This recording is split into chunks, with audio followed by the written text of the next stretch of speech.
Subscribe करें और bell दबाएं ताकि कोई खबर रह न जाए।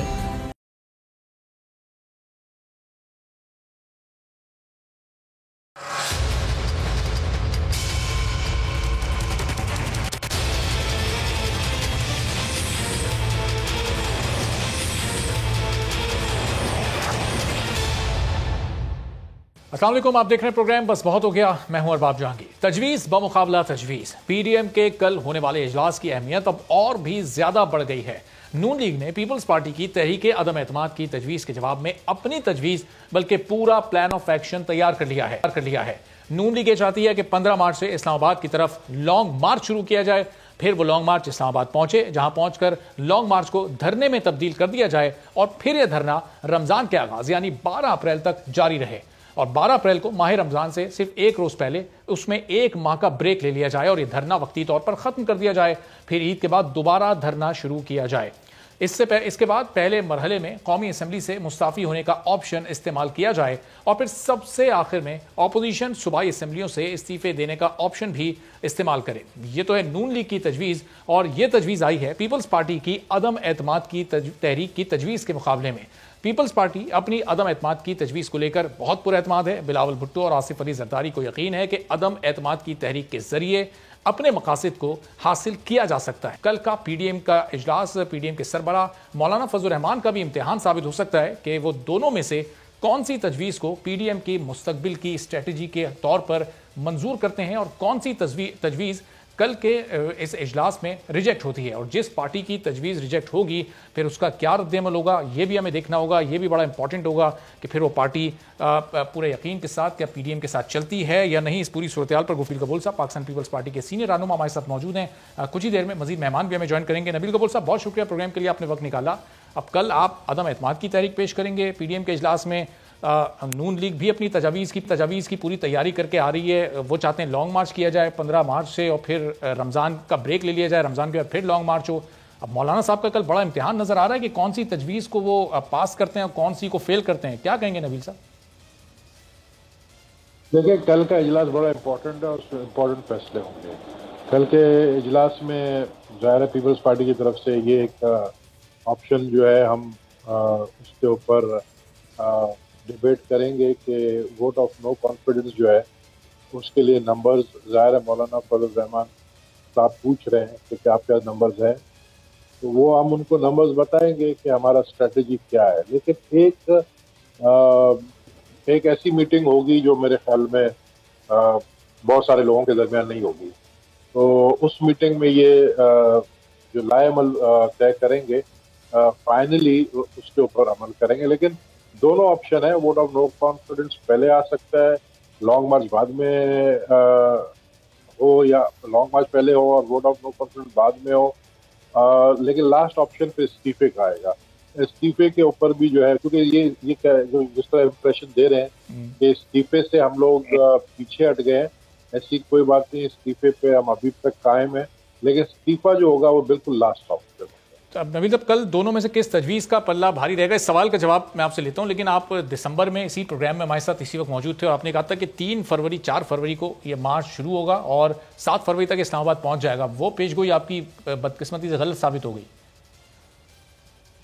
वो मौसम भी आप देखें ना, मौसम के एतबार से पेशगोई जो है ना कभी आगे पीछे हो जाती है, कभी डेट जो है शेख रशीद भी जो है ना वो भी एग्जैक्ट डेट नहीं दे सकता है।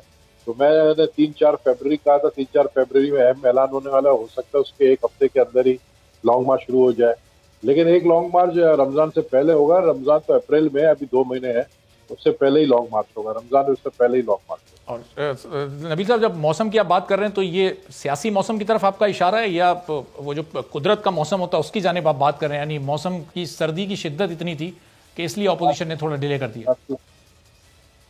सियासी मौसम के हवाले से बात कर रहे हैं। अच्छा, तो अब कुछ क्या कहीं से कोई ऐसे इशारे मिले हैं जो नून लीग इतनी कॉन्फिडेंट दिखाई दे रही है, लॉन्ग मार्च वो करना चाहती है, पीपल्स पार्टी अदम एतमाद की तजवीज़ लेकर आ रही है, तो किस बुनियादों पर यह तजावीज़ लाई जा रही है? इशारों की बात तो आप हमसे करें नहीं ना, कि हम इशारों पे चलते नहीं हैं, हम ग्राउंड रियलिटी पे चलते हैं। अगर हम समझते हैं कि वोट ऑफ नो कॉन्फिडेंस कामयाब होगा तो हम वोट ऑफ नो कॉन्फिडेंस लाएंगे। अगर हम समझते हैं कि ये एक रिस्की अमल होगा जिसमें रिस्क है फेलियर का, क्योंकि हम जानते हैं कि अगर वोट ऑफ नो कॉन्फिडेंस नाकाम हुआ तो इमरान खान 2028 तक प्राइम मिनिस्टर रह सकता है। इसके साथ साथ कुछ और भी चीजें हैं जिसके ऊपर आप लोग बातचीत नहीं कर रहे हैं, जिससे इमरान खान घर जा सकता है। वो सिर्फ लॉन्ग मार्च नहीं है, वो पीडीएम रीजन नहीं बनेगा। शायद हो सकता है पीडीएम रीजन ना बने, इमरान खान के घर जाने कुछ और रीजन बन जाए, क्योंकि इमरान खान मेरी नजर में जो फॉरेन फंडिंग केस है वो इमरान खान के लिए ऐसे ही है जैसे पनामा केस में जिस तरह नवाज शरीफ फारिग हुआ था। मेरी नजर में मेरी अपनी जाती राय है कि हम लॉन्ग मार्च या वोट ऑफ नो कॉन्फिडेंस पे तो बात कर रहे हैं, ये हमारा ऑप्शन है, लेकिन मेरी नजर में इमरान खान घर जाएगा तो वो फॉरेन फंडिंग केस के ऊपर जाएगा। लेकिन नबील साहब, जब फॉरेन फंडिंग केस पे भी गुज़िश्ता दिनों काफ़ी बात हुई, जब आप लोगों ने एहतजाज किया था इलेक्शन कमीशन के बाहर, उससे पहले और उसके बाद भी बातचीत चलती रही। अब पाकिस्तान तहरीक इंसाफ के जो भी नुमाइंदे आते हैं वो तो बड़ा चैलेंज करते हैं आपको कि हमने तो 40,000 लोगों का डेटा अपना दे दिया है और उसकी अभी वेरिफिकेशन चल रही है, उसकी अभी पूरी जांच पड़ताल हो रही है, और वो चैलेंज करते हैं कि आप लोग तो 100 लोगों का डेटा भी नहीं दे सकते। जब वजीर आजम टेलीफोन पर बातचीत कर रहे थे आवाम से, उस वक्त भी उन्होंने कहा कि पीपल्स पार्टी नून लीग 100 लोगों का डेटा देकर दिखाएं। केसेस आप पर भी चल रहे हैं ये वाले। राजा यासिर साहब भी पाकिस्तान तहरीक इंसाफ के रहनुमा में ज्वाइन कर चुके हैं साहब। जी नबील साहब, हमें छोड़ दो, हमें इसलिए छोड़ दो क्योंकि हमें डिस्क्वालिफिकेशन अगर ये करेंगे भी तो हमारा कुछ नहीं जाएगा। डिस्क्वालिफिकेशन में इमरान खान का ही सब कुछ जाएगा। हम कहते हैं एक फैसला तो सुना ले, कोई फैसला तो सुनाए। अब वो फैसला कुछ भी हो, वो हमारे खिलाफ हो, किसी भी के खिलाफ हो, फैसला तो सुनाए, तो वो फैसले का हम इंतजार करें। नबील साहब, वज़ीर आज़म इमरान खान साहब ने तो खुद मुतालबा किया था इलेक्शन कमीशन को कि इसकी वो ओपन इसकी तहकीकात के लिए भी तैयार हैं, ओपन होना चाहिए सब कुछ, इसकी समात भी ओपन होनी चाहिए। इलेक्शन कमीशन ने खुद कहा कि इतना हसास केस है कि इसको खुलकर आवाम के सामने नहीं परसू किया जा सकता। नहीं, आवाम से क्या छुपाना। अगर आपने फॉरेन फंडिंग केस में बाहर से पैसे लेकर आए हैं, और हमारी नजर में 18 अकाउंट ऐसे हैं जो कि प्रोहिबिटेड फंड्स हैं, जो कि गैर कानूनी प्रोहिबिटेड फंड्स हैं, वहां से आपने पैसे लिए, तो आवाम को पता होना चाहिए कि आप लोग इतना खर्चा करते हो अपने जलसों के ऊपर, ये पैसे कहाँ से आते थे। इसमें छुपाने वाली क्या बात है कि चोर की दाढ़ी में तिनका होता है। अगर कोई छुपाने वाली बात है तो आप छुपाना चाह रहे हैं ना, हम तो कह रहे हैं ओपन करें, कमीशन को भी इन कैमरा नहीं रखें, आप मीडिया को बुलाएं और मीडिया के सामने कमीशन की जो है रोजाना की बुनियाद पर कमीशन की मीटिंग्स बुलाएं और मीडिया के सामने बुलाएं, ताकि आवाम को पता चले। हम आपको बताने के लिए तैयार है कि हमें पैसे कहां से मिले। आप बताएं कि आपको ये सारे पैसे फॉरेन फंडिंग केस का, हमारे पास 18 अकाउंट्स हैं जो कि प्रोहिबिटेड अकाउंट्स हैं, वो हम पेश करेंगे, तो फिर इलेक्शन। ठीक है जी राजा यासिर साहब, अब ये फॉरेन फंडिंग केस एक ऐसा केस है कि पीडीएम की तहरीक को अगर आप साइड में भी रख दें तो सिर्फ ये केस आपकी हुकूमत पर भारी पड़ सकता है। देखिए, किसी किस्म की कोई प्रॉब्लम नहीं है। प्राइम मिनिस्टर साहब बड़ा कैटेगोरिकली बता चुके हैं कि इसकी शक ओपन हेयरिंग कर लें। हमने किसी गवर्नमेंट ने हमें कोई फाइनेंस नहीं किया, हमें अच्छी तरह पता है। अगर कोई Pakistani dual citizen individual capacity में उससे पैसे दिए तो हमने तमाम डेटा इलेक्शन कमीशन को दे दिया। और अगर नून लीग को और पीपल्स पार्टी को भी कोई प्रॉब्लम नहीं है तो इसकी ओपन हेयरिंग हो जानी चाहिए। क्या इसमें सेंसिटिविटी तो कोई नहीं है। एज लॉन्ग एज किसी फॉरेन गवर्नमेंट से पैसे नहीं लिए, किसी एजेंसी से पैसे नहीं लिए, तो मेरा ख्याल है किसी को कोई डर नहीं होना चाहिए।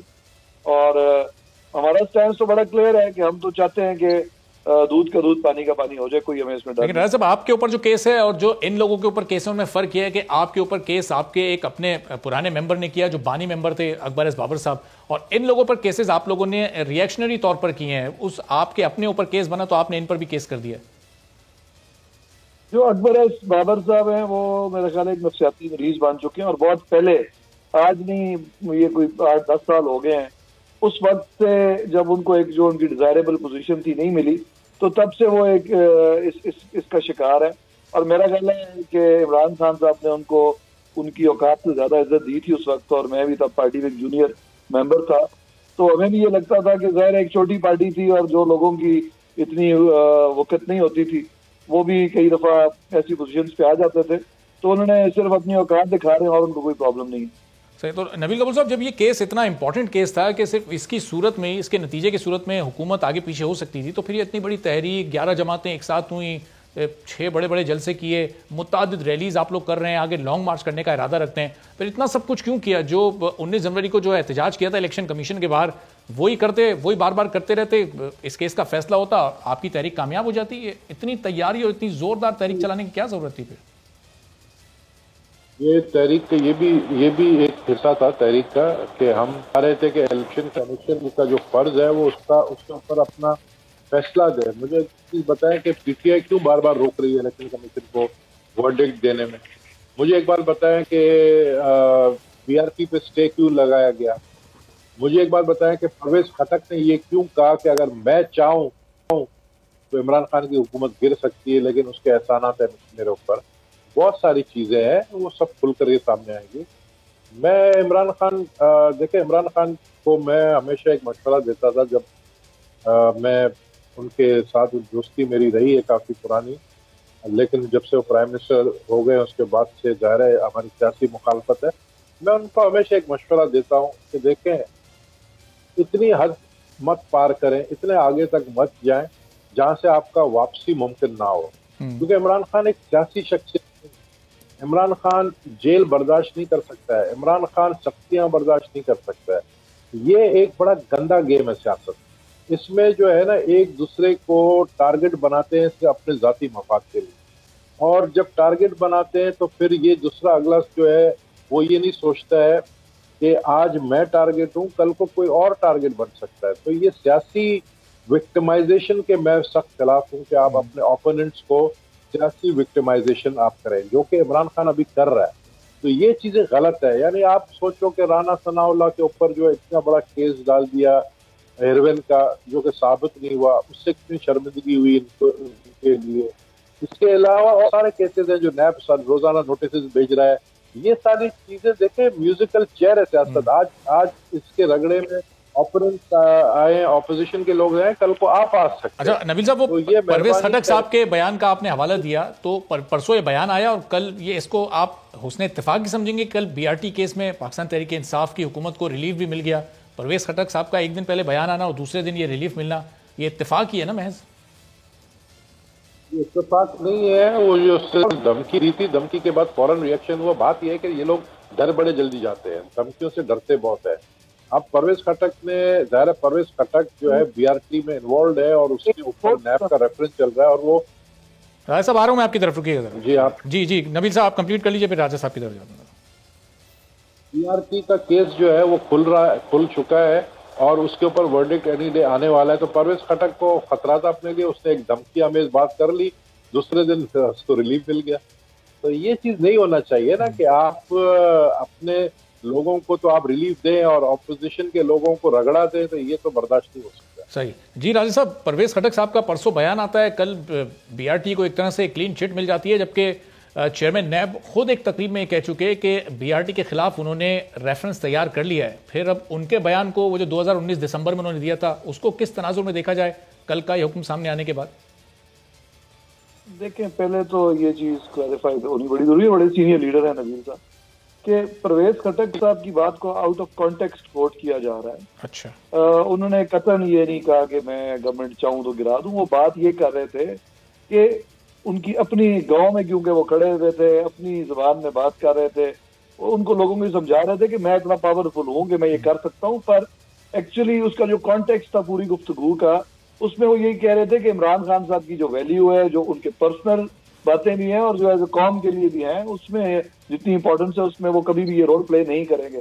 तो बजाय कि उस चीज को एम्फसाइज किया जाता, ऑब्वियसली एक चीज को आप जो जो जरा आपको लगता है कि सिजलिंग चीज हो, उसको फिर हाईलाइट कर दिया जाता है। वो तो गुफ्तगू मुकम्मल आउट ऑफ कॉन्टेक्स्ट। तो राय साहब, वो अपने लोगों में और अपनी जबान में ये फरमा रहे थे, ये भी बोल सकते हैं कल को कि मैं वजीर आजम से भी ज्यादा ताकतवर हूं और मैं चाहूं तो वजीर आजम को भी गिरा सकता हूं, ये हुकूमत नहीं चल सकती। अब वो अपनी जबान में बोल रहे थे, तो जाहिर है कोई भी बात कर सकता है। कॉन्टेक्स्ट में गुफ्तगू कर रहे हैं। चले आगे बात आ गई आपको, ये जो सुप्रीम कोर्ट है, ये गवर्नमेंट के अंडर नहीं है। यही कोर्ट अगर मियां साहब को रिलीफ दे दे, अगर ये उनको कहे कि उनकी कौन गारंटी देगा कि वो अगर खुदा ना खास्ता उनको कुछ हो गया तो इसकी उनकी जान की जमानत कौन दे रहा है, फिर ये कोर्ट अच्छा है। अगर कोर्ट कोई और फैसला दे दे तो बुरा है।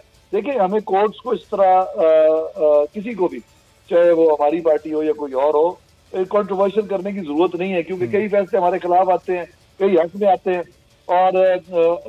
और मेरा नहीं ख्याल कि इस फैसले का कोई परवेज खटक साहब की तकरीर से ताल्लुक है, क्योंकि ये फैसला कोर्ट ने दिया है। या तो कोई गवर्नमेंट ने केस वापस ले लिया होता या आगे कर दिया होता, तो ऑब्वियसली वो कोर्ट के ऑर्डर पे तो कोई एतराज नहीं कर सकता, ना कोई सवाल उठा सकता है। लेकिन चेयरमैन नैब साहब का जो बयान था, जावेद इकबाल साहब का, उस बयान की बात हो रही है कि उन्होंने तो रेफरेंस तैयार किया हुआ था बीआरटी के खिलाफ, स्टे ऑर्डर की वजह से वो उसको दायर नहीं कर पा रहे थे, इंतजार कर रहे थे वो मुनासिब वक्त का कि हवाओं का रुख बदलेगा। मैंने बड़ा सरसरी सा कोर्ट का ऑर्डर पढ़ा है, डिटेल में नहीं पढ़ा, इसलिए मैं उस पर लंबी चौड़ी कमेंट्री तो नहीं कर सकता। लेकिन वो जो कोर्ट ने ऑर्डर दिया है, वो मेरा ख्याल है, अगर आप भी शायद उसको डिटेल में पढ़ें तो आपको समझ आएगी कि उन्होंने कहा है कि ये वो जो उसका प्रीमाइस था केस तैयार करने का, वही गलत था, क्योंकि वो जो कंपनी ब्लैक लिस्टेड नहीं थी। एटलीस्ट मुझे ये समझ आई है जो मैंने मुख्तसर सी खबर पढ़ी है। तो गैर सुप्रीम कोर्ट से ज्यादा ना चेयरमैन नैब अकलमंद है, ना आप ना मैं, जो सुप्रीम कोर्ट के जजेस होते हैं सीनियर मोस्ट होते हैं, और वो हर तरह के फैसले देते हैं। बहुत सारे फैसलों में अपोजिशन के लोगों को भी रिलीफ मिलती है। अगर परवेज खटक साहब को या पीटीआई की केपीके गवर्नमेंट को रिलीफ मिली है, तो ये फिर कहना कतई मुनासिब नहीं होगा कि कोर्ट बायस्ड है या कह रहा हूँ। चेयरमैन नैब ने बयान दिया तो वो उन्होंने अपनी हैसियत में दिया, पर अब वो सुप्रीम कोर्ट के जज से ऊपर तो नहीं है वो। अब तो सुप्रीम कोर्ट ने बोल दिया, तो मेरा ख्याल अब कोई भी नहीं बोलेगा। ठीक है, चलें, आपका पॉइंट आ गया। अब गबोल साहब, ये कल वजीर आजम ने जो ऑफर की है कि आप लोग जितनी भी ऑपोजिशन है, जो लूटा हुआ पैसा है वो जमा करा दें, कल ही वो इस्तीफा दे देंगे, तो अब इस ऑफर को सीरियस ले रही है ऑपोजिशन? उन्होंने बड़ी संजीदा अंदाज में ऑफर की है। वजीर आजम को अगर सेंस होता तो फिर वो 332 यूटर्न नहीं लेता ना। तो लूटा हुआ जो दौलत है वो पहले तो अपने लोगों से तो निकाले, जो उसके राइट लेफ्ट में चीनी चोर आटा चोर बैठे हुए हैं। बीआरटी के अंदर जो घपला किया है, मालूम जब्बा में घपला किया है, फॉरेन फंडिंग केस के अंदर जो लोग उसके साथ इन्वॉल्व है। बीआरटी का घपला तो क्लियर हो गया, वो कल ही तो फैसला आया, बीआरटी का तो घपला क्लियर हो गया, वो उसको तो लिस्ट से निकाल दें। ये कोई हम दोबारा कोर्ट जा रहे हैं, हम अपील करेंगे। हम समझते हैं कि मैसिव करप्शन, आप देखें कि इनके अपने एमएनए कह रहे हैं कि जितना करप्शन पीटीआई के दौर में हो रहा है, इतना करप्शन उन्होंने कभी नहीं देखा। अटक का जो एमएनए है, मैं नाम भूल गया। आप एमपीए जो पंजाब असेंबली का है, उसका इंटरव्यू आया है जिससे चौधरी परवेज इलाही से मुलाकात की, उससे का जितनी करप्शन जो है पंजाब में हो रही है, इतना कभी मैंने नहीं देखा। तो ये हमें चोर डाकू कहते हैं और आप कह रहे हैं उनकी ऑफर को हम सीरियस लें। हम उनको कहते हैं कि भाई ये सियासत बच्चों का खेल नहीं है और आप लोग अंडर 19 के खिलाड़ी हैं, आप लोगों को ये खेल खेलना नहीं आता है। आप लोग काम बिगाड़ दोगे, आप लोग काम को खराब करोगे, आप लोग हालात को और मजीद बिगाड़ोगे जो मुल्की हालात है। तो इससे बेहतर ये है कि आप लोग इज्जत से जो है घर चले जाए, क्योंकि 2.5 साल की हुकूमत आप लोगों को मिली है, बड़ी बात है। आप लोगों ने 2.5 साल में कुछ नहीं कर सके। आपने महंगाई को जो है 10 गुना बढ़ा दिया, आपने रुपये को डी वैल्यू करवा दिया, आपने आईएमएफ से इतना लोन लिया। नबील साहब, ये ऑपोजिशन में जितनी जो 11 जमातें हैं, इन 11 जमातों में से किसी जमात ने कोई करप्शन अपने दौर में नहीं की? आप सिर्फ अपनी पीपल्स पार्टी की क्लीन चिट अपनी पार्टी को दे रहे हैं ना, या मुस्लिम लीग नून के बिहाफ पे भी आप बात करें कि उन्होंने भी कोई करप्शन नहीं की? हो सकता है वजीर आजम का इशारा उनकी तरफ हो कि वो लूटा हुआ पैसा वापस कर दें। आप बात मुझसे नबील गबोल से कर रहे हो ना, आप इससे तो क्या नाम है बंदे का, राना सनाउल्लाह से तो नहीं कर रहे हो ना। मैं तो अपनी पार्टी का, फिर नबील कबूल पीपल्स पार्टी का बात करेगा। तो बात यह है कि इमरान खान है और हमें बताया कि भाई किस किस ने करप्शन किया है, प्रूफ दे। इस तरह नैब को इन्वॉल्व करके, या उसके बाद अपना इदारा एफआईए का डीजी ने क्या स्टेटमेंट दिया बशीर मेमन ने, यार आप ये देखो ना। आप लोग उस पर तो बात करते नहीं हो। बशीर मेमन डीजी ने क्या स्टेटमेंट इंटरव्यू दिया कि मुझ पे कितना प्रेशर था कि ये केस बनाओ इसके ऊपर, ऑपोजिशन के लोगों के ऊपर, और मैं डीजी एफआईए होते हुए मैंने रिजाइन किया। तो इनके पास कोई बात है नहीं। अब इस तरह के ऑफर देते, हम उसको ऑफर दे रहे हैं इमरान खान को कि भाई इज्जत से आप घर जाएं। आप मेरे दोस्त हो, मैं आपको अभी भी बड़ा पसंद करता हूँ इमरान खान को, मैं दोस्ती मेरी कभी खत्म नहीं होगी उससे। मैं समझता हूँ कि इमरान खान को चाहिए कि वो माने कि उससे हुकूमत नहीं चल पा रही है और वो इज्जत से घर चले जाए। ये ना हो कि लॉन्ग मार्च शुरू हो, क्योंकि देखिए ये लॉन्ग मार्च होगा तो ये वो लॉन्ग मार्च नहीं होगा जो इमरान खान का 126। नबील साहब, आपकी तो डेडलाइन का कोई असर नहीं हुआ, 31 जनवरी ऐसे ही गुजर गई बिल्कुल आराम से, तो ये ऑफर को कहाँ संजीदा लेंगे वजीर आजम? 4 तारीख को आप हमें संजीदा लोगे, 4 तारीख को आप मुझसे टाइम मांगोगे इंटरव्यू का, मैं आगे आगे भागूंगा, आप पीछे पीछे भागोगे। सारे पीपल्स पार्टी, मुस्लिम लीग, नून, सबके पीछे पीछे मीडिया वाले आएंगे, ये बताएं ये जो आप लोगों ने ऐलानात किए इसके ऊपर आए, हमारे साथ टॉप शो करें। तो 4 तारीख तक सब्र करें आप। तो नबील साहब, इसका मतलब इतने बड़े बड़े ऐलानात होने वाले हैं, हमने ज़ाहिर वक्त से पहले आपको आज इसीलिए अपने साथ रखा है कि आप बताएं कि फिर क्या बड़े बड़े ऐलान होने वाले हैं। तो मौलाना फजल रहमान से पूछो ना, उससे मैं कुछ बात कहता हूँ, मौलाना मेरी शिकायत लगा देता है, नाराज हो जाता है कि नबील गबोल जो है आपका बंदा जो है इस तरह की बातें करता है, आके मीडिया में आके सारे राज खोल देता है, तो मेरी शिकायतें लगाता है, तो इसलिए मैं कुछ नहीं बोलता हूँ उसके खिलाफ। अच्छा, तो मौलाना साहब ने अपनी नाराजगी का इजहार किया है कि आपसे इस सिलसिले में? जी बिल्कुल किया। अच्छा, तो राजा यासिर साहब, ये वजीर आजम ने कल ऑफर किस मूड में, किस अंदाज में, किस संजीदगी के साथ की? अगर ये ऑपोजिशन ने कहीं कोई करप्शन की है तो आप लोग इदारे, आप लोग के अंडर में, आप लोग कार्रवाई करें, तहकीकात करें, साबित करें, अदालतों के जरिए इनको सजा दिलवाएं। ये कैसी ऑफर है कि आप लूटा हुआ पैसा वापस करें और मैं इस्तीफा दे दूंगा? फिर वो क्या एनआरओ देने के मूड में है जिसको कभी देना नहीं चाहते? देखिए, पहले तो आप ये समझें कि आप खुद फैसला कर लें कि जो केसेस पीपल्स पार्टी पे हैं या नून लीग पे हैं, उसमें से पीटीआई ने कितने इनिशिएट किए हैं। शायद 10% से भी कम होंगे, या उससे भी कम है मेरा ख्याल है, मुझे पता है। जब से एहतसाब ब्यूरो बनाया था मियां साहब ने, उसके बाद मुशर्रफ दौर में जो केसेस बने, फिर शहबाज शरीफ साहब जो बातें करते रहे, ये सारा कुछ ऑन रिकॉर्ड है और लोग ये कोई आज नहीं सुन रहे, ये तब से सुन रहे हैं। तो इसलिए पीटीआई को ब्लेम करना कि पीटीआई ने केसेस बना दिए, पीटीआई ने बिल्कुल केसेस नहीं बनाए। हाँ, पीटीआई ने सिर्फ ये किया कि नैब को आजाद छोड़ा है कि अगर जो कुछ उन्होंने करना है वो करें। और जाहिर है हमारे जो प्रोसिक्यूशन सिस्टम है और जो अदालती निज़ाम है उसमें बहुत सारे फ्लॉज हैं, बहुत सारे लोग जो हैं वो उसके पीछे छुप जाते हैं और उसको ठीक करने की भी जरूरत थी। और वो जब 2/3 मेजोरिटी नून लीग के पास थी तो वो नैब को भी ठीक कर सकते थे, अपना जुडिशरी को भी ठीक कर सकते थे। हमारी गवर्नमेंट ऑफ कोर्स अभी तो सेनेट में भी मेजोरिटी नहीं है हमारे पास, तो सिंपल लेजिस्लेशन के लिए भी सेनेट तक जाना पड़ता है। तो खैर ये तो एक चीज है, ये चीजें मेरा ख्याल है इस मुल्क में ठीक होनी जरूरी है कि इल्जाम लगाना और उसको फिर एंड तक लोग कत्ल करके बच जाते हैं जो पावरफुल होते हैं, और जो गरीब बंदा है वो जेलों में जा रहा होता है। ये सारी प्रॉब्लम्स आपको भी पता है, मुझे भी पता है, और इनको सॉर्ट आउट करना जो है हम सबका फर्ज है। तो राजा यासिर साहब, ये नैब की कैसी आजादी है? आपने किस तरह से नैब को आजाद छोड़ा हुआ है कि आटे का स्कैंडल नैब को नजर नहीं आता, चीनी की कीमतें बढ़ती हैं, नैब उस पर कोई एक्शन नहीं लेती, दवाओं की कीमत में कई कई गुना इजाफा हो जाता है, नैब उस पर भी कोई कार्रवाई नहीं करती। तो एक ब्रेक के बाद ये सवाल मैं आपके पास लेकर आता हूं।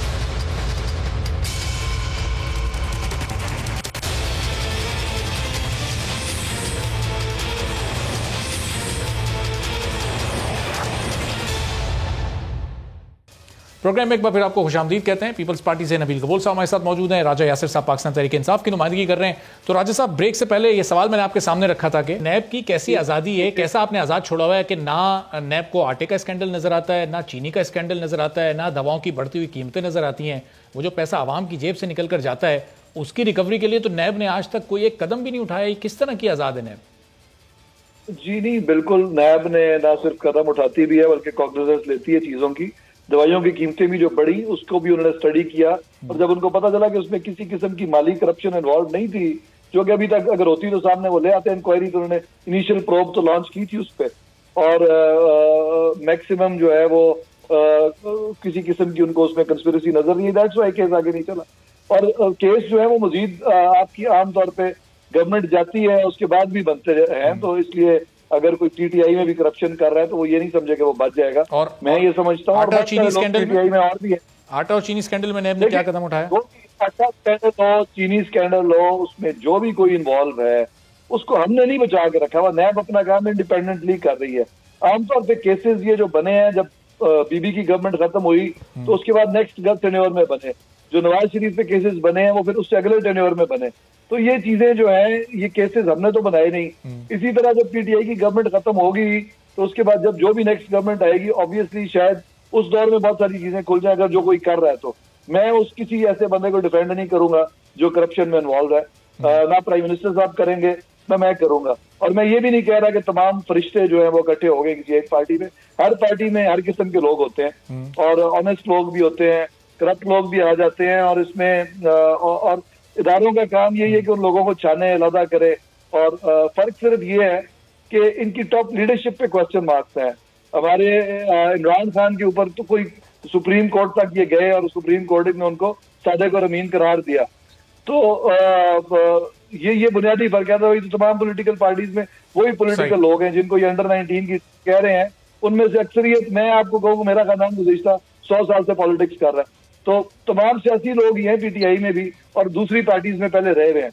तो कोई आसमान से नहीं उतर के आया। ठीक है। और हर किस्म के लोग भी हैं। ठीक है। तो मैं नबील साहब, ये केसेस तो माजी में आप लोगों ने एक दूसरे पर बनाया है, माजी में एक दूसरे की करप्शन से मुताल्लिक भी पीपल्स पार्टी नून लीग बात करती रही है।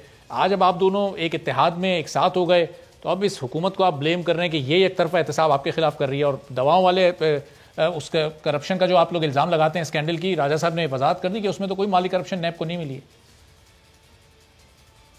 नैब को इनके माली करप्शन नहीं मिलती है, लेकिन नैब को उन लोगों की माली करप्शन मिलती है जो किसी गरीब को एक लेटर लिख के देते हैं कि भाई इसको चौकीदार के तौर पर रिकमेंडेशन लेटर या क्लर्क के लिए रिकमेंडेशन लेटर, वो समझते ये बड़ा गुनाह बनस्बत उन लोगों को माफ कर देते जो 100 करोड़ के बंगले बना के बैठते, जिनके पास अपना कभी पीली टैक्सी हुआ करती थी डाइवो की, उन लोगों को भी छोड़ देते हैं। वो हिसाब दें ना नैब के। इन्होंने कहा है कि हमने तो 380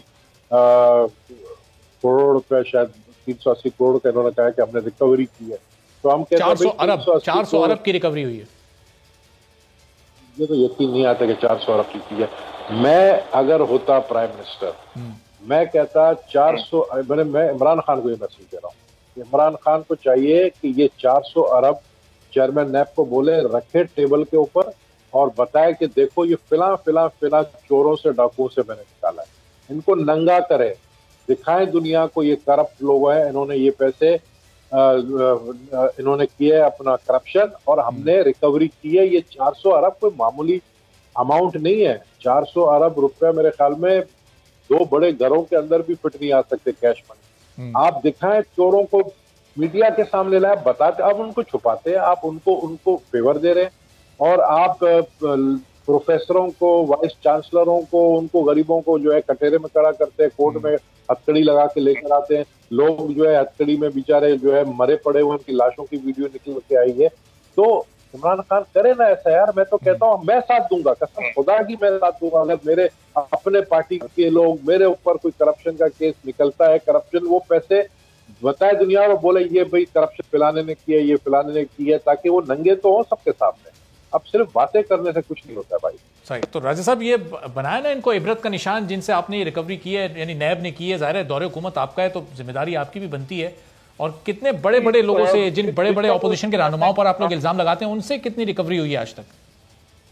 जी बिल्कुल। मैं गुज़िश्ता रोज ही मीटिंग में बैठा हुआ था जिसमें फैसला किया गया है कि हम ये लिस्ट बना के जो रिकवरीज हुई हैं और जो कब्जा ग्रुप्स, जो पॉलिटिकल लोग हैं जो कब्जा करके बैठे हुए हैं, वो और उनसे हमने छुड़ाई हैं जमीनें अरबों रुपए की, उसकी तमाम लिस्ट इंशाल्लाह पंजाब हुकूमत बहुत जल्द आपको मेरा ख्याल नेक्स्ट वीक पब्लिश होती हुई नजर आएगी।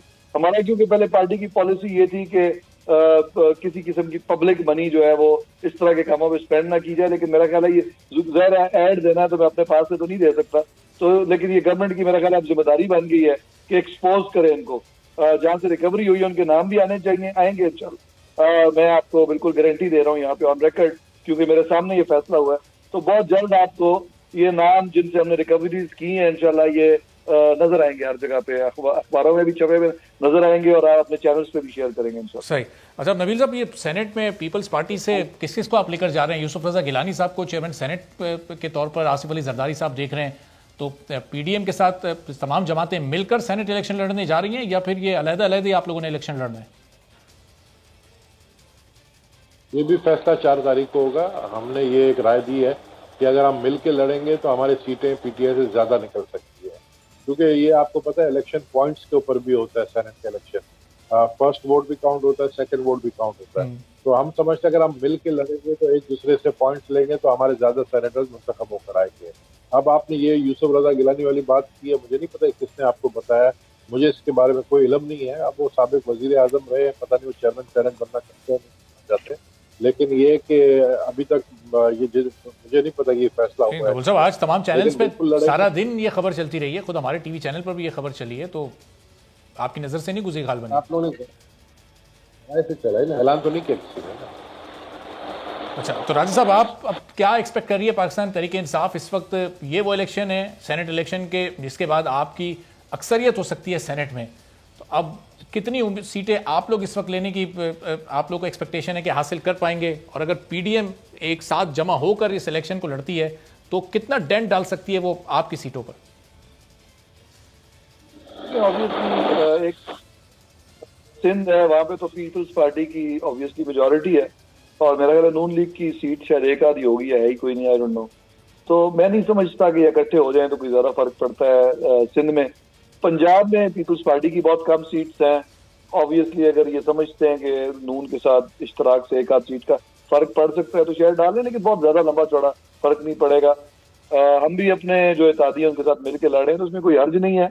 ऑब्वियसली अपनी मैक्सिमाइज करनी है, उन्होंने भी सीट्स और हमने भी इसी की कोशिश करनी है, तो इस पे और क्या मैं कमेंट करूं। लेकिन राजा साहब अपने इत्तेहादियों को आप लोगों ने अपने साथ रखा होगा, क्योंकि अब ये अदम एतमाद की तहरीक जब पीपल्स पार्टी कल तजवीज़ पेश करेगी और अगर इस तजवीज़ को सीरियसली पीडीएम अपनी तहरीक का हिस्सा बनाती है, इस ऑप्शन पर जाती है, तो फिर आपके इत्तेहादी बड़ी अहमियत इख्तियार कर जाएंगे। जी हमारे इत्तेहादी बिल्कुल हमारे साथ बिल्कुल क्लियर हैं, स्पेशली चौधरी परवेज इलाही साहब तो मेरे चकवाल से इलेक्शन वो लड़े हैं, हमने उनको सब सपोर्ट किया बड़ा इलेक्शन में भी जो एक पहली दफा लड़े वो, और बाकी भी मेरा ख्याल है वो उनकी अगर कोई थोड़ी बहुत मिसअंडरस्टैंडिंग थी भी तो वो भी क्लियर हो चुकी है। पर्सनली इन टच भी मैं उनके साथ रहता हूँ, तो मेन तो वही है पंजाब में इत्तेहादी, बाकी ऑब्वियसली इंडिपेंडेंट लोग थे, वो भी कोई सोच के आए थे और चल रहे हैं। मैं नहीं समझता कि किसी किस्म का कोई हमें प्रॉब्लम है और मुझे अदम एतमाद की तरीके हैं क्योंकि पॉलिटिकल प्रोसेस का मैं हमेशा से ही मेरी फैमिली हिस्सा रही है। तो बीबी के खिलाफ जब तहरीक आई थी और उसके बाद पंजाब में हम जो लाए थे तब 88 वाली गवर्नमेंट में बड़ी थिन मेजोरिटी थी मियां साहब के पास, पर भरपूर हमारी फेडरल में गवर्नमेंट भी थी उस वक्त, फिर भी हम उसको नहीं कामयाब कर सके थे।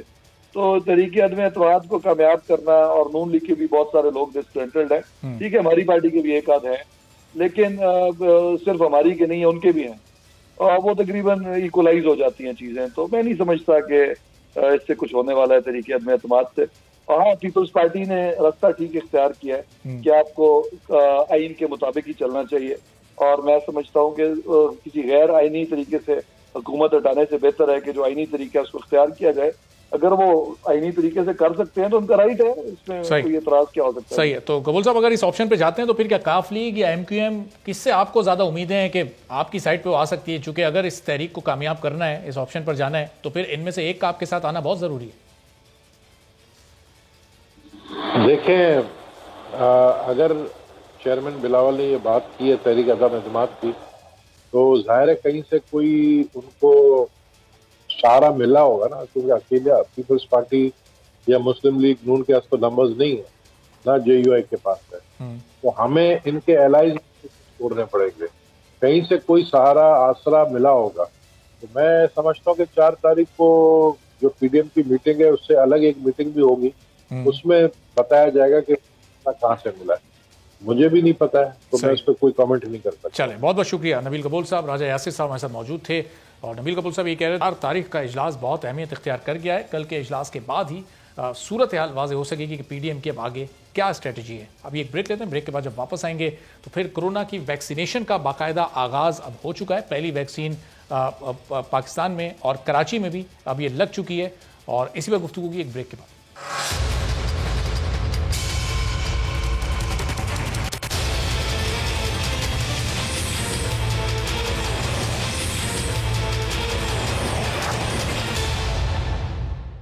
प्रोग्राम में एक बार फिर आपको खुशामदीद कहते हैं। मुल्क भर में हेल्थ केयर वर्कर्स को कोरोना वैक्सीन लगाने का बाकायदा आगाज हो गया है। पहले मरहले में तकरीबन 4 लाख के करीब डॉक्टर्स और हेल्थ केयर वर्कर्स को यह वैक्सीन लगाई जाएगी। कराची में इसका आगाज डाउ यूनिवर्सिटी ओझा कैंपस में डॉक्टर तनवीर चाचड़ को वैक्सीन लगाकर किया गया है।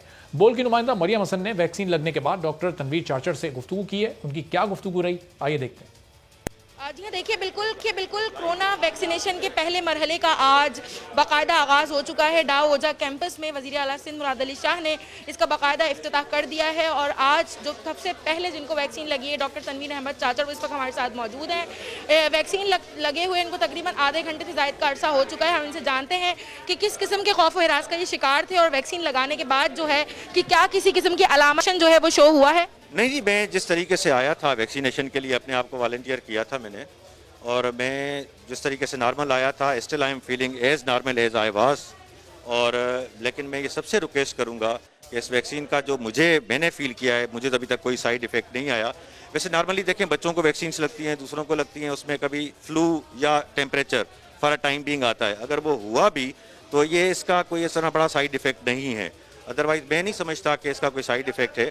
मैं चाहूँगा कि फर्स्ट लाइन वर्कर्स के बाद जब आवाम का नंबर आए तो बराए मेहरबानी मेरी सबसे रिक्वेस्ट होगी अपनी माओं से, बहनों से, बुज़ुर्गों से, बच्चों से कि सब अपने आप को वैक्सीनेट करें और हमें इस जो बहुत बड़ी वबा में हम फंसे हुए हैं, इससे हमारा छुटकारा हो। यही कहना है तमाम डॉक्टर्स का और यही पैगाम है तमाम हेल्थ केयर वर्कर्स और तमाम शहरियों के लिए कि वो वैक्सीन आने के बाद ये ना समझें कि अब एहतियाती तदाबीर जो हैं वो ख़त्म हो गई है। एहतियाती तदाबीर कोरोना का मुकम्मल खात्मा होने तक जो है वो जारी रहेंगे। तो सिंध में डॉक्टर चाचर साहब को, तनवीर चाचर साहब को ये वैक्सीन लगी और बोल की नुमाइंदा मरियम हसन ने उनसे गुफ्तगू भी की और उन्होंने कहा कि वैक्सीन लगने के बाद भी एहतियाती तदाबीर को जारी रखना चाहिए। पंजाब में ये वैक्सीन लगी है डॉक्टर राना इमरान साहब को, वो हमारे साथ मौजूद हैं। ज़रा उनसे भी जानते हैं कि क्या उनकी कुछ तबीयत इसके बाद ख़राब हुई, चूँकि डॉक्टर फैसल सुल्तान जो मुआविन खुसूसी हैं वज़ीर आज़म के, वो वाज़े ये कह चुके कि इसके बाद मामूली सा बुखार भी हो सकता है, तबीयत का भारीपन भी महसूस हो सकता है और फ्लू भी हो सकता है।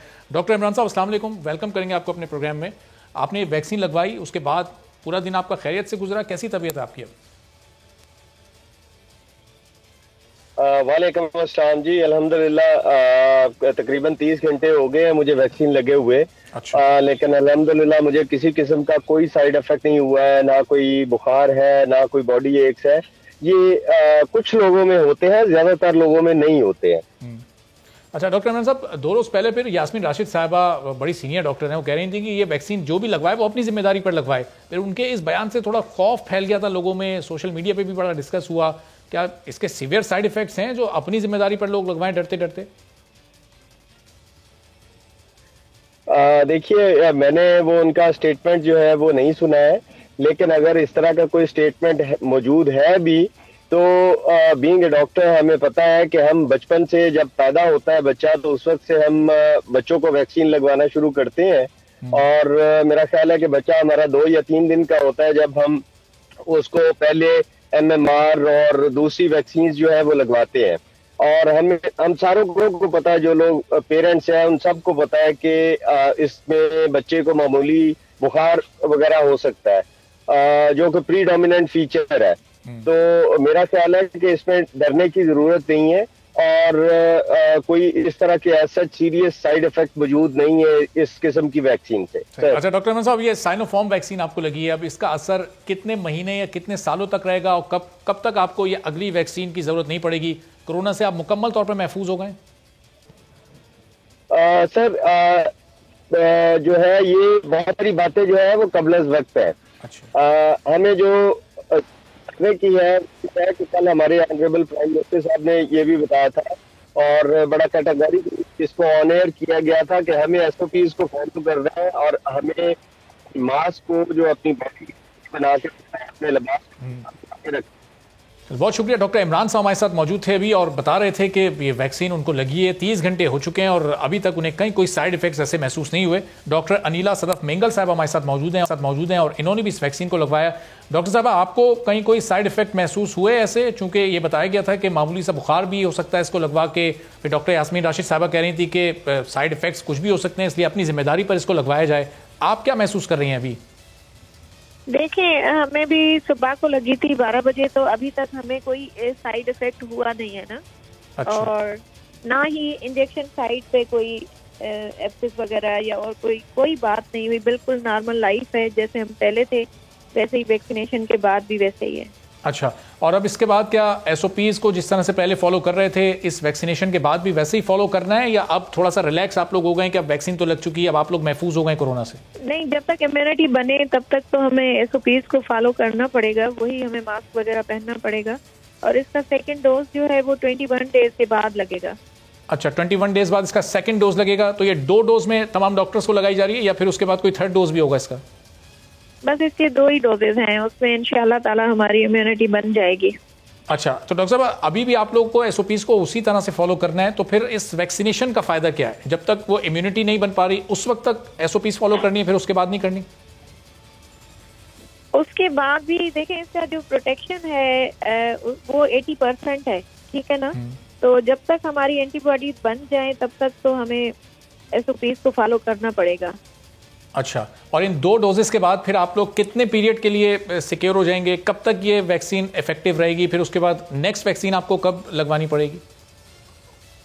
फिलहाल तो इसके 2 ही डोज कहे गए हैं हमें, और फिर हम एंटीबॉडीज करवाएंगे, देखें फिर कितनी इम्यूनिटी बनती है। नहीं, इसके 2 ही डोजेज हैं। अच्छा, इस दौरान जी इस दौरान कहीं कोई ऐसी एहतियात आप लोग को बताई गई है? कोई ऐसा फूड आइटम जो आप लोग ना लें, अपनी डाइट को कहीं कंट्रोल में रखना है, इस तरह की कोई प्रिकॉशंस हैं इसके बाद?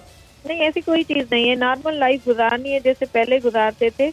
और वैसे भी ये लाइव वैक्सीन नहीं, इनएक्टिवेटेड इसमें होते हैं, तो इसमें इतना नहीं होता और अच्छा। ना ही इतने कोई साइड इफेक्ट है। हमारा तो लोगों को भी यही मैसेज है कि सब आगे आए, जो भी फ्रंट लाइन हैं वर्कर्स वो सब आके लगवाएं और अपनी जिंदगी बचाएं। कितने टाइम पीरियड तक ये इफेक्टिव रहेगी? यानी ये 2 डोजेस में जो आपको ये वैक्सीन मिल रही है, इसका असर 6 माह तक रहेगा, 1 साल तक रहेगा, या उससे ज्यादा रहेगा? कोई ऐसा टाइम आपको बताया गया?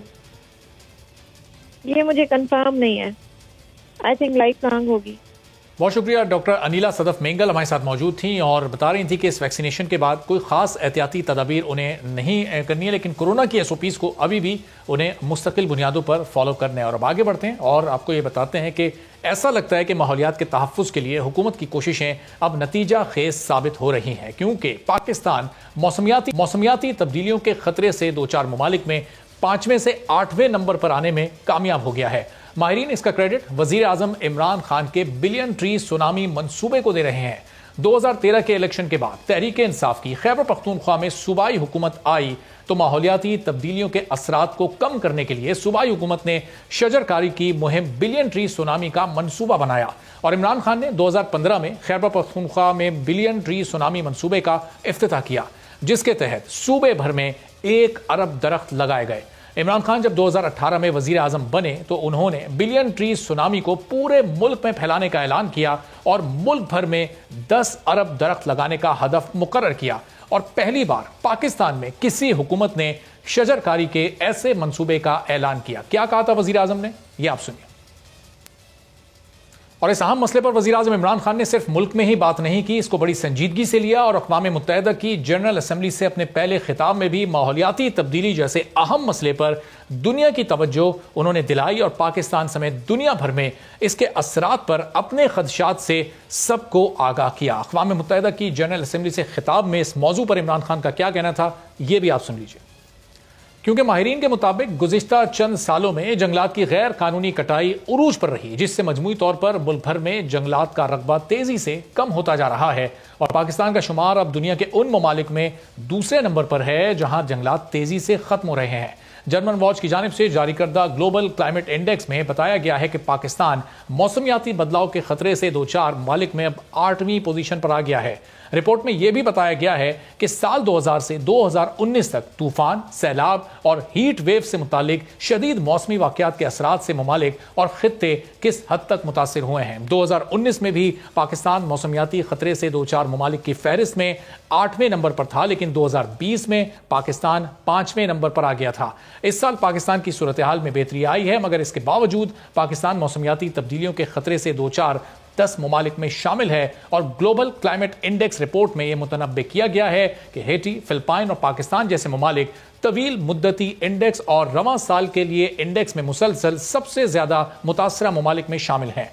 रिपोर्ट में इस बात पर भी रोशनी डाली गई है कि किस तरह मौसमियाती तब्दीलियों और 2000 से 2019 तक मौसमी तब्दीलियों के बाइस होने वाले 173 वाकयात की वजह से पाकिस्तान अपनी GDP में 0.52% फी यूनिट से महरूम हुआ है। तो ये वक्त का तकाजा भी है, इसीलिए वज़ीर आज़म ने इस मामले को इंतहाई संजीदा लिया हुआ और दरख्त लगाने की मुहिम का जो आगाज़ उन्होंने किया वो इस वक्त भी मुल्क भर में पूरे जोरों शोर से जारी है। और आखिर में chief justice of Pakistan justice Gulzar से रोज़ाना की तरह एक बार फिर हमारी अपील के चेयरमैन पैमरा सलीम बेग के खिलाफ, उनकी गैर कानूनी तैनाती के खिलाफ कोई एक्शन लिया जाए, कोई अस खुद नोटिस लिया जाए और फिर अदालती सतह पर इस सिलसिले में बोल के साथ इंसाफ किया जाए, चूंकि सलीम बेग के तकरीबन तमाम ही फैसले यकतरफा हैं और बोल की आवाज़ को दबाने की वो कोशिश मुस्तकिल बुनियादों पर कर रहे हैं। आज के प्रोग्राम से इजाज़त दीजिए, अल्लाह हाफ़िज़।